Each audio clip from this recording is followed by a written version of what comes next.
Eu sou uma timorense que vive em Portugal. Claro que na minha casa há sempre arroz. Se não comer arroz durante o dia, eu não consigo dormir durante a noite. Eu sou uma timorense que vive em Portugal. Claro que no meu frigorífico há sempre picantes. Eu não preciso ter muita coisa no frigorífico. Só picantes já é muito bom. Eu sou uma timorense que vive em Portugal. Claro que na minha casa há sempre tais.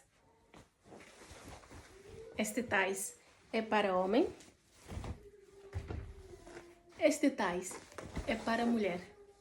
Tais é o traje tradicional de Timor. Eu sou uma timorense que vive em Portugal. Claro que consigo falar 5 línguas: português, indonésia, inglês, espanhol e tetum.